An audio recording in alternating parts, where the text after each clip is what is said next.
Hello, gentle listener, and welcome to Nocturnal Transmissions, the fortnightly podcast that brings you dark tales, both old and new, performed by your humble narrator, Kristin Holland. Before we get down to business, let's pause a moment to acknowledge the great Australian singer-songwriter, Archie Roach, who has recently passed over into the dream time. I'm sure many of our Australian listeners will already be familiar with this great Koori storyteller's music. But for those of you out there not in the know, perhaps the best way to share the beauty and importance of his work is simply to recommend you listen to his 1993 album, Jamu Dreaming. I warn you though, you may want to have a box of tissues nearby. It's pretty moving stuff. Thank you, Mr. Roach, for bringing a little bit of much-needed beauty into the world. Jamu Dreaming. We recommend it.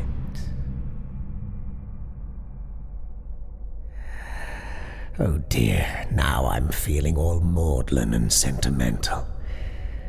Oh well, if that's the mood we're in, then perhaps I'll also take this moment to say a heartfelt thank you to those lovely listeners who have been kind enough to share what Nocturnal Transmissions means to them through our email, Patreon message, YouTube comment, or Instagram.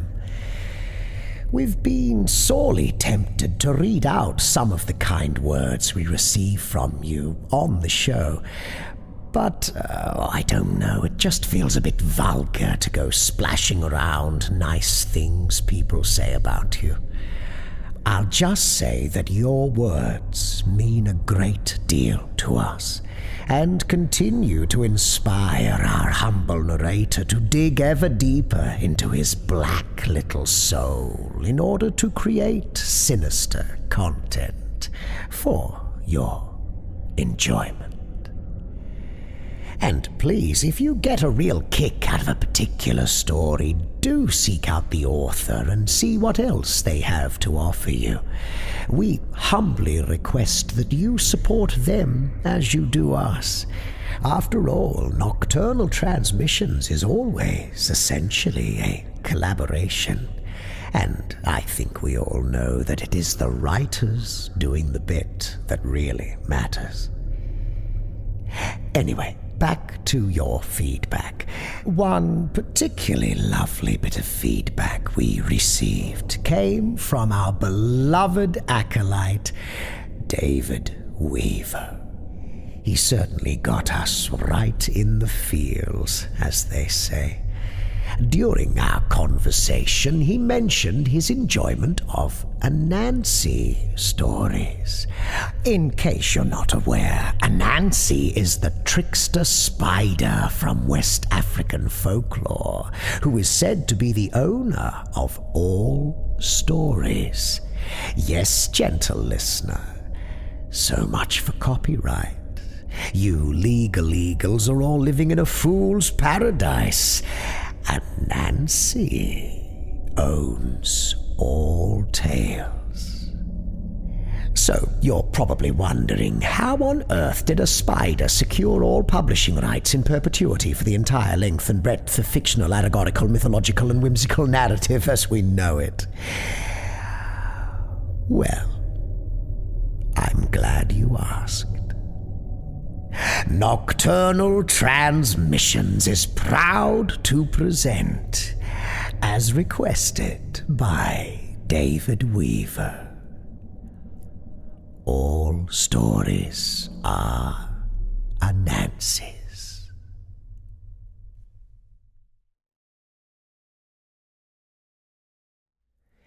Long ago, there were no stories on Earth.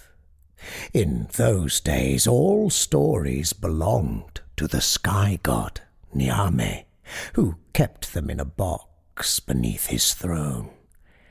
Because they had no stories to share, the people of Earth did not have much to do. They just sat around their campfires and whistled. Anansi the Spider could see that the people were restless and bored. He decided he would bring them something that would help them pass the time. Anansi stretched his 8 legs and wove a wonderful web that reached all the way to the sky. He climbed up the web until he arrived at the throne of the sky god, Niame, the keeper of all stories. Niame, Anansi said, "Great wise god of the sky, I would like to take the stories to the people who live on Earth. Will you let me have the great box where you keep the stories?" "I will give you the stories," said Niame in a booming voice. "but the price is high. You must bring me 3 things. Onini, the great python who can swallow a goat. Osebo, the mighty leopard whose teeth are as sharp as spears. And Maboro, the hornet, whose sting burns like a needle of fire." "I will pay the price," said Anansi. Anansi made his way back down the web to Earth. He went to speak with his wife, Aso. Together they came up with a plan to capture Onini, the great python who could swallow a goat. The next morning Anansi walked into the forest, waving a big branch. As he walked, he spoke to himself. "She's wrong," he said, pretending to be very upset. "I know she is. He is much, much longer than this branch." As Anansi drew near the watering hole, a large snake rose up. It was Onini, the great python who could swallow a goat. "What are you muttering about, Anansi?" asked Onini. "You are disturbing my nap." "I have been quarrelling with my wife," said Anansi. "She says that you are shorter than this branch, but I say you are longer. She will not listen to me, and I do not see how I can prove to her that I am right." "That is easy," said Onini. "Lay your branch on the ground and I will lie next to it. Then you shall see that I am longer." The great snake slithered over and lay next to Anansi's branch. "It looks like you may be longer," said Anansi, "but I can't tell for sure because you're not quite straightened out. Could I straighten you out a bit?" "Certainly," said Onini. "Let me fasten your tail at this end," said Anansi as he worked. "That way I can really straighten you out. And let me fasten you here by your head as well." Before the python realized what Anansi was up to, Anansi had spun a web around Onini and tied him to the branch. "Now you are caught," said Anansi. With that, Anansi carried Onini the python to Niame. "That is one thing," said Niame. "2 things remain." Anansi went back to Earth and began to think about how he might catch Osebo, the mighty leopard with teeth as sharp as spears. Anansi dug a pit on the path Osebo used to get to the watering hole.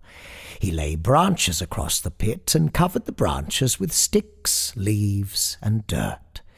When Anansi was satisfied that the hole was well hidden, he scurried home and went to sleep. When Osebo came out to hunt during the night, he fell right into Anansi's trap. Anansi found him down in the pit the next morning. "Osebo," said Anansi, "what are you doing down in that pit?" "You fool," said Osebo. "Can't you see that I've fallen into a trap? You must help me get out." "I will see what I can do," said Anansi.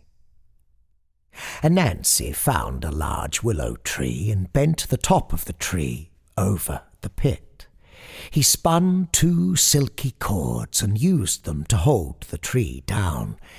Then he spun another silky cord. He attached one end of his 3rd cord to the top of the tree and let the other dangle down into the pit. "Tie this cord to your tail," said Anansi. "Then I will lift you up." Osebo tied the cord to his tail. Then Anansi cut the 2 cords that were holding the tree down.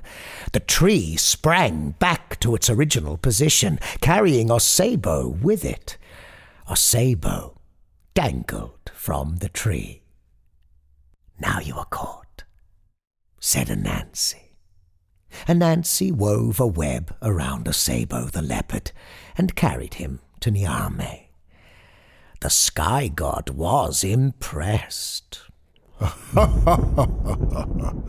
"That is 2 things," he said. "Only 1 thing remains." Anansi went back to Earth to catch Mboro, the hornet whose sting burned like a needle of fire. He cut a gourd from a vine and hollowed out the inside. Then he filled the gourd with water and went to the nest where Mboro the hornet made his home.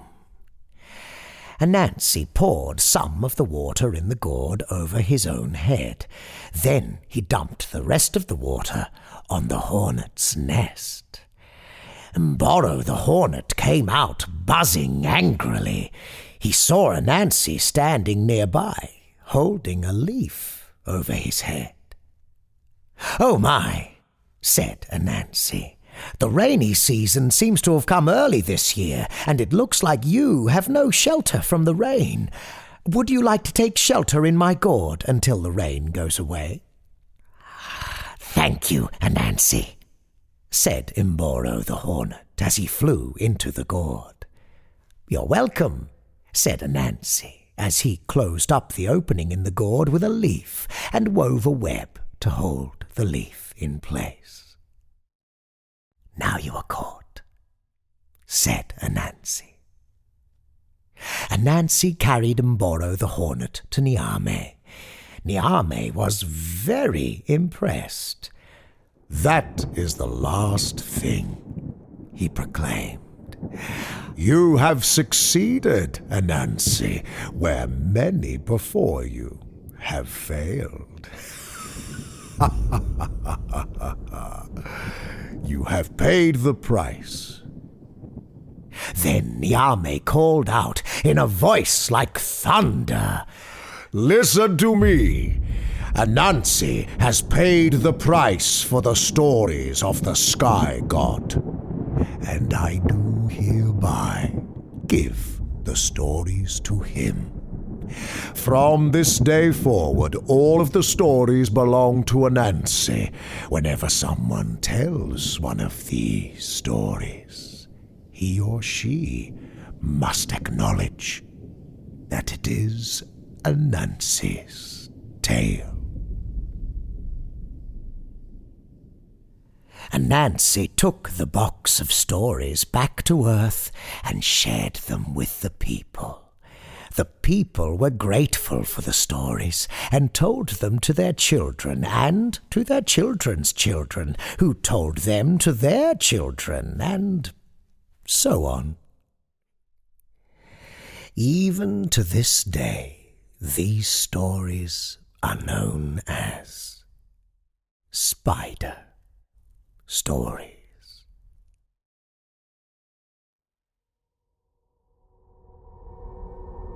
All stories are Anansi's.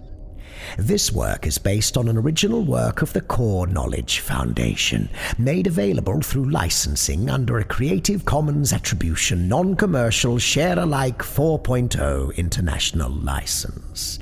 This does not in any way imply that the Core Knowledge Foundation endorses this work. Hey, wait a minute. I thought all stories were Anansi's. Well, now I just don't know what to think. Oh well. Oh, would you like to hear another Anansi story, gentle listener? We've found out how Anansi gained ownership of his stories. Perhaps it might be nice to actually hear one. Oh, let's do it. I don't have anywhere I need to be. Nocturnal Transmissions is proud to also present Why the Lizard Continually Moves His Head Up and Down, starring the irrepressible Anansi.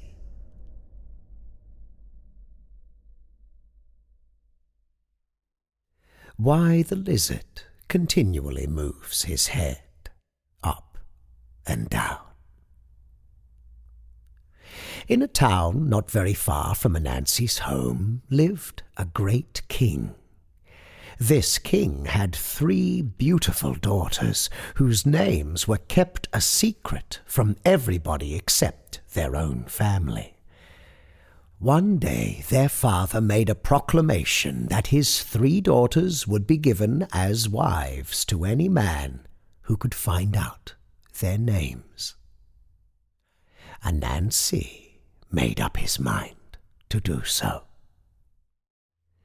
He first bought a large jar of honey and set off for the bathing place of the king's daughters.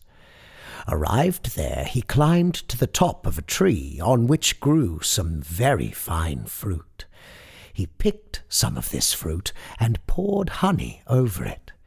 When he saw the princesses approaching, he dropped the fruit on the ground and waited. The girls thought the fruit dropped of its own accord, and one of them ran forward to pick it up.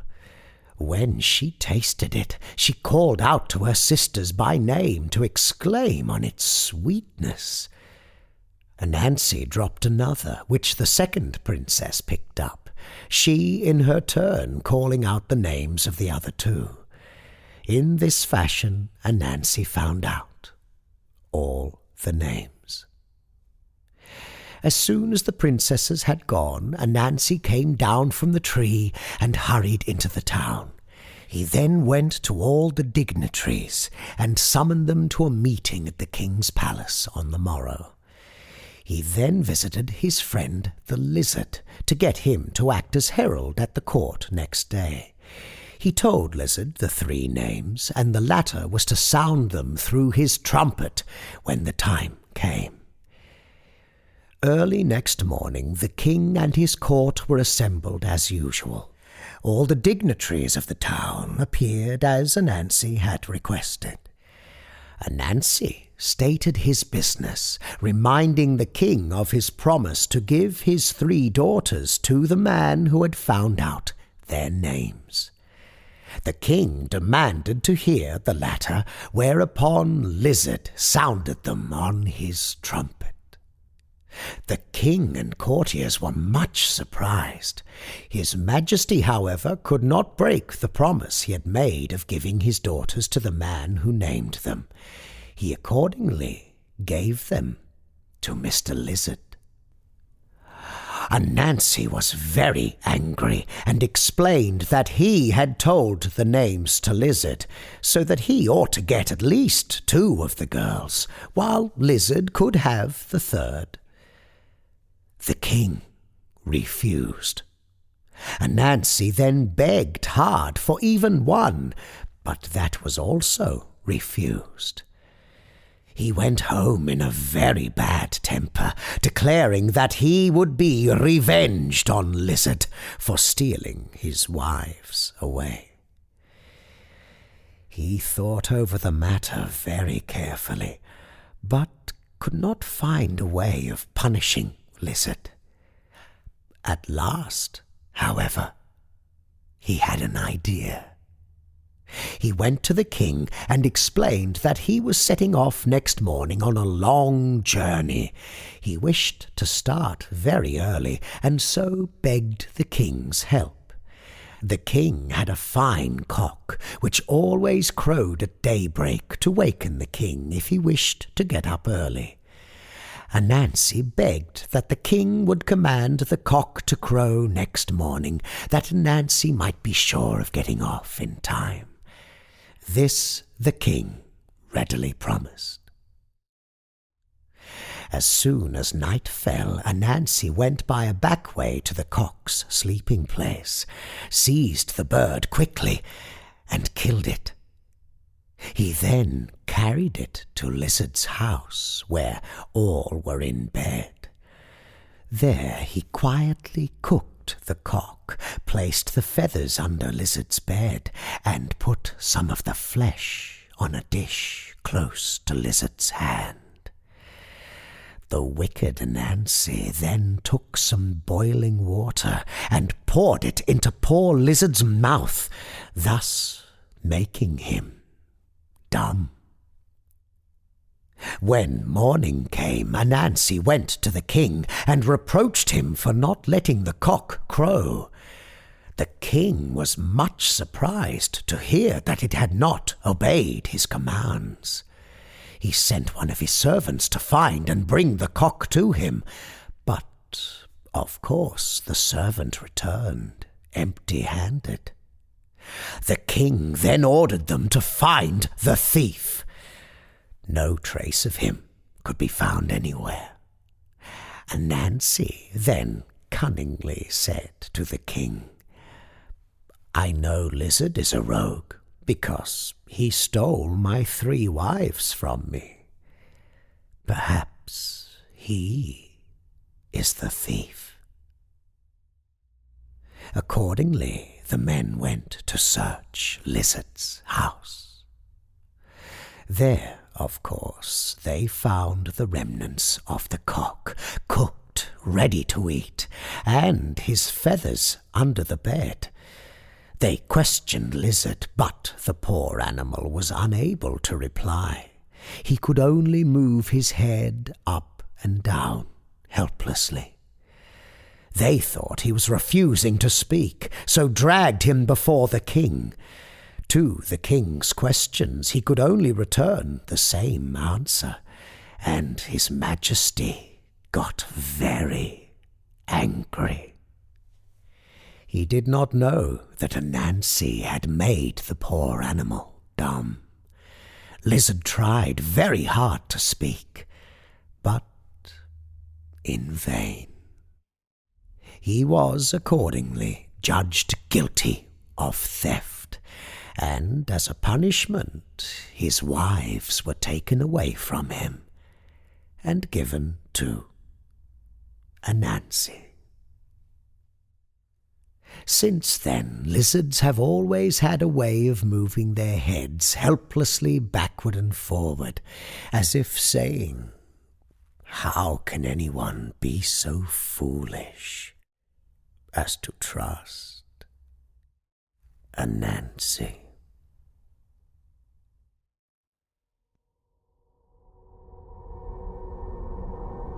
Why the lizard continually moves his head up and down. From West African folk tales, collected and arranged by W.H. Barker, and courtesy of Anansi of course. So, gentle listener, seen any good movies of late? What's that? Have I? Oh, well, funny you should ask. As a matter of fact, I have. Which probably means we're about to slip into another installment of Nocturnal Transmissions Recommends. The Innocents. Norwegian writer-director Eskil Vogt's slow-burn thriller horror centered around a group of children in a housing estate who discover that they are in possession of preternatural powers. Childhood innocence and the nature of morality are investigated in conjunction with some good old-fashioned creeping dread and some absolutely breathtaking performances from a cast of extraordinary young actors. Now, I feel compelled to give a warning to our cat lovers out there in relation to something that might happen in the film, but fear that what I have to say may be just creeping ever so slightly into spoiler territory. Tell you what, I'm going to have a discreet word just with our cat lovers. Now, to avoid what I have to say, you can just press the 30-second forward skip button. That way I won't be ruining any surprises for you. Ready? All right, press it now. Okay, cat lovers, all that stuff I said about this film being good, forget it. You don't want to watch this, it's rubbish. Forget about it. There are so many other more enjoyable films out there for you. That Puss in Boots film, perhaps, or The Aristocats. No, not Penn Jillette's 2005 film, The Aristocrats. I have a feeling you might not like that either for some reason. No, the animated one with all the pussycats in it. Oh dear, everyone's back, aren't they? Sorry, I haven't quite finished talking to the cat lovers yet. Tell you what, just press that 30-second forward skip button one more time and we'll be good as gold. Thank you for your patience, everybody. Ready? Okay, press it again. Now. All right, where were we? Oh yes, The Aristocats came out in 1970 or so. I'm sure it was a Disney film. I didn't see it myself. Anywho, that's not really the important bit. No, what matters is that you don't watch The Innocents. Like I said, it's not very good. You won't like it. Now, I'm going to pretend I liked it again in a moment, but you are to ignore everything I say from this point forward. Just remember what I said to you before, and everyone's back. Hello, everyone. So, as I was saying, The Innocents. What a sterling little Nordic horror flick this is. If you enjoyed Let the Right One In, then this is going to be right up your alley. Don't miss it. Oh, and I should probably add, there are a few films that share this title. The one you're looking for is Norwegian and was released within the last year. If you don't love it, then you probably watched the wrong one. FYI. The Innocents. Nocturnal Transmissions recommends it. It's about time to go, but before we do go gentle into that good night, there's a new cohort we would like to welcome into the pantheon of most esteemed Patreon subscribers. Frogs Coolio. Hello, Frogs Coolio. I couldn't agree more with that sentiment. Thank you for choosing to support our humble production. Hop on in. The water's fine. This episode was brought to you with the generous assistance of our Patreon subscribers. A particular thank you goes out to our esteemed cohorts: Wildy, Alicia Townsend, Sam Hankins, Javonte Gaston, Thomas Arvin, Andrea Baxter, Stephen Andrews, Sam Bell, Rachel Brown, Belle of the Ball, Evan Dooley, Ivan Sapero, Adam, Joe Stinson, Wayne Prince, Arnie Frank, Tippy Polo, J.B., Philip Abruzese, Daniel Clanton, Alex Brewis, Hisu, Fabled Words, Robert Troy Hampton Peterson, Crystal Collins, and Frogs Coolio. All non-public domain stories are featured with the permission of the authors and the kind indulgence of Anansi the Spider. If you'd like to support our humble production and gain access to our fabulous back catalogue of exclusive episodes, just visit patreon.com/nocturnal transmissions and sign up, just like Frogs Coolio.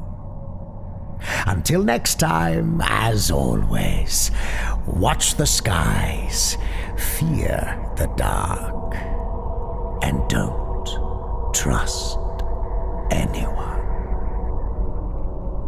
especially yourself. And with that, I bid you a good night, gentle